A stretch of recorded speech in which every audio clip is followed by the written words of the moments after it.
জয় students, আজিৰ ক্লাছত আমি ক্লাছ 9ৰ 72তম অসমৰ মটকসকল বিষয়টো চাম আজিৰ ক্লাছত। ঠিক আছে, সিহঁতৰ উৎপত্তি, সিহঁতৰ ইতিহাস তাৰে বিষয়ে চাব পাৰিব। ইয়াতে মটকৰ পৰম্পৰাগত ধৰ্ম নহয়, তাৰে পিছত সিহঁতৰ ফেমাছ এটা মানুহজন আছিল সৰ্বানন্দ সিংহ নহয়, তাৰপিছত আছে পৱন নেওগ তাৰ বিষয়ে চাব পাৰিব।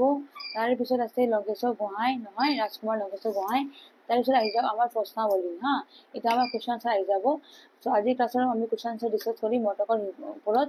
বাট before starting my class, welcome to my YouTube channel exam Jyoti and let's start the class.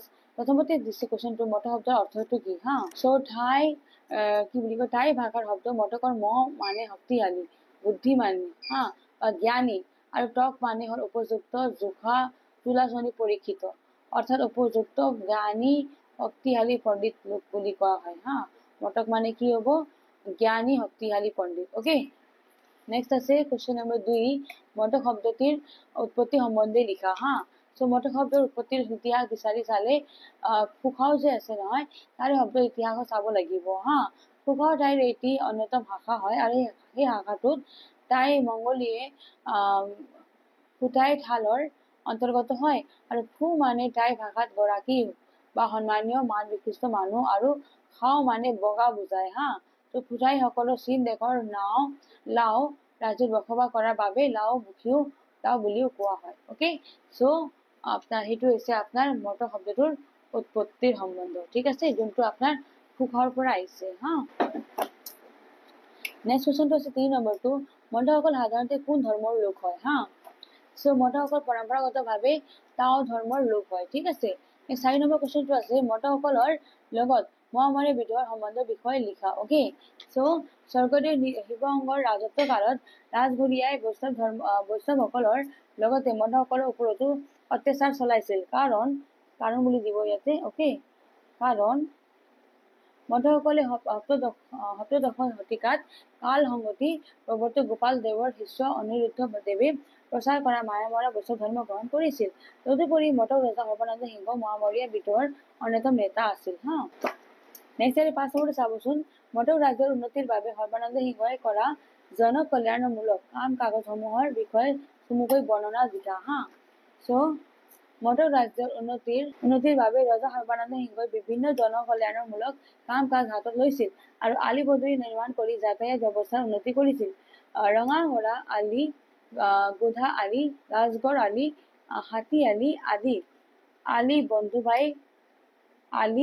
বন্ধ পাইছিল প্ৰজাৰ সুবিধাৰ বাবে ৰাজধানীৰ বাহিৰে ভিতৰে মুঠ 24টা পুখুৰী খন্দাইছিল, আৰু বেংমৰা পুখুৰী, তিনিকোণীয়া পুখুৰী, দেৱী পুখুৰী, শেলুকীয়া পুখুৰী, বৰ পুখুৰী, চাউল ধোৱা পুখুৰী, গোধা পুখুৰী আদি প্ৰধান হয়। ঠিক আছে, নেক্সট ইয়াতে আপোনাৰ কুৱেশ্যন নম্বৰ 6 থাকিব, চমুটোকা লিখিব দিছে। শিক্ষাবিদ পৱন নেওগ, ৰাজকুমাৰ লংকেশ্বৰ গোহাঁই আৰু সৰ্বানন্দ সিংহ এতিয়া আমি ফাৰ্ষ্ট শিক্ষাবিদ পৱন নেওগ বিষয়ে চাওঁ এতিয়া। চ' 1933 চনৰ 18 অক্টোবৰ তাৰিখে বৰগুৰি, তিনিচুকীয়াত পৱন নেওগৰ জন্ম হয়। সৰুতে মাতৃহাৰা হোৱা এইগৰাকী ব্যক্তিয়ে মাহী মাকৰ দ্বাৰা লালিত পালিত হয়, লালন পালন কৰা হৈছিল তেওঁৰ মাহীয়ে তেওঁ শিক্ষা জীৱন আৰম্ভ কৰে তিনিচুকীয়া আদৰ্শ প্ৰাথমিক বিদ্যালয়ত, আৰু 1903 চনত চেনাই নাম উচ্চতৰ মাধ্যমিক বিদ্যালয়ৰ পৰা প্ৰৱেশিকা পৰীক্ষাত উত্তীৰ্ণ হৈ পাছত যোৰহাটৰ JB কলেজৰ পৰা IA পাছ কৰে আৰু গুৱাহাটীৰ কটন কলেজত স্নাতক মহলাত নামভৰ্তি কৰিছিল, যদিও দেউতাকৰ অসুখৰ বাবে শিক্ষাটো সম্পূৰ্ণ কৰিব নোৱাৰিলে। পঢ়া শুনাৰ উপৰিও তেওঁ শৰীৰ চৰ্চা কৰি প্ৰতিযোগিতাত সুনাম অৰ্জন কৰিবলৈ সক্ষম হৈছিল। 1995 চনত তেওঁ 59 চনত তেওঁ চেনাইৰাম উচ্চতৰ মাধ্যমিক বিদ্যালয়ৰ অস্থায়ী শিক্ষক হিচাপে শিক্ষকতা লাভ কৰে, আৰু 1960 চনত তেওঁ পুনৰ স্নাতক পৰীক্ষাত দি ডিগ্ৰী লাভ কৰে। ল'ৰা ছোৱালীক খুব ভাল পোৱা বিপদ আপদত পৰা লোকক তেওঁ সৎ পৰামৰ্শ দিয়া এগৰাকী ব্যক্তি 2020 চনৰ 11 আগষ্ট তাৰিখে শেষ নিশ্বাস ত্যাগ কৰে। ওকে, নেক্সট আমাৰ আছে ৰাজকুমাৰ লংকেশ্বৰ গোহাঁই তেওঁৰ বিষয়ে চাম এতিয়া।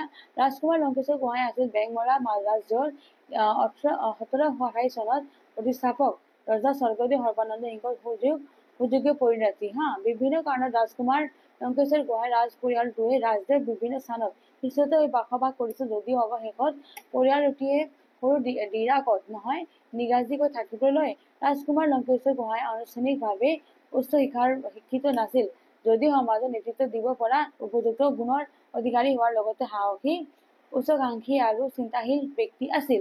ৰজাৰ উপযুক্ত প্ৰতিনিধি হিচাপে দেশ স্বাধীন হোৱা পূৰ্বৰে পৰা বেংমৰা ৰাজ্যৰ পুনৰুদ্ধাৰ আৰু সুকীয়া স্বীকৃতি বাহাল ৰাখিবৰ বাবে চৰকাৰৰ ওচৰত প্ৰবল দাবী উত্থাপন কৰিছিল। তেখেতে থালুৱা জাতি জনগোষ্ঠীৰ ভূমি অধিকাৰ, সম্পত্তি অধিকাৰ, ৰাজনৈতিক অধিকাৰ সুৰক্ষিত ৰখাৰ স্বাৰ্থত বেংমৰা ৰাজ্যৰ সুকীয়া স্বীকৃতি দাবী কৰি আহিছিল। ৰাজবংশৰ প্ৰতিনিধি হিচাপে ইংৰাজ বিষয়াসকলৰ সৈতে সুসম্পৰ্ক আছিল। ৰাজকুমাৰ দেৱে বাৰ্মিজ, মণিপুৰী, চিংফৌ, খামতি, মিচিং, দেউৰী, নক্টে আদিকে ধৰি বহুকেইটা ভাষা জানিছিল। তেখেতে নিজ ৰাজ্যৰ উপৰিও অৰুণাচল, মণিপুৰ, ছিকিম, নাগালেণ্ড, মেঘালয় আদি অঞ্চলৰ সমাজকৰ্মীৰ সৈতে জনহিতকৰ তথা উন্নয়নমূলক কামত নিজকে জড়িত কৰিছিল আৰু শেষৰ অৱস্থাত ৰাজকুমাৰ লংকেশ্বৰ গোহাঁই ৮৬ হৈ ইমান চনত তেওঁ 73 চনত ৭ মাৰ্চৰ দিনা সৰু ডিৰাকৰ নিজ বাসগৃহত শেষ নিশ্বাস ত্যাগ কৰে। এইখিনি মতে মৃত্যু হৈছে। ঠিক আছে, এইটো হৈছে ৰাজকুমাৰ লংকেশ্বৰ গোহাঁইৰ বিষয়। হা, নেক্সট আমাৰ ভিডিঅ' লাষ্ট কুৱেশ্যন থাকিব সৰ্বানন্দ সিংহ। হা, ত' সৰ্বানন্দ সিংহৰ বিষয়ে চাওঁ এতিয়া। অসম বুৰঞ্জীৰ বিখ্যাত মোৱামৰীয়া বিদ্ৰোহৰ সময়ত মৃতসকলক সংগঠিত কৰি ৰজা হোৱা ব্যক্তিগৰাকী আছিল সৰ্বানন্দ সিংহ। তেওঁ বেংমৰাত ৰাজ্যপাতি নিজকে ৰজা বুলি ঘোষণা কৰিছিল আৰু সৰ্বানন্দ সিংহই ৰজা হৈ প্ৰথমে বৰ্তমান তিনিচুকীয়াৰ পৰা প্ৰায় 10 কিলোমিটাৰ উত্তৰে ৰাজগড়ত 1728 চনত ৰাজধানী স্থাপন কৰিছিল আৰু 1791 চনত খ্ৰীষ্টাব্দত বেংমৰা অৰ্থাৎ বৰ্তমান তিনিচুকীয়াৰ ৰাজধানী স্থানিত কৰিছিল।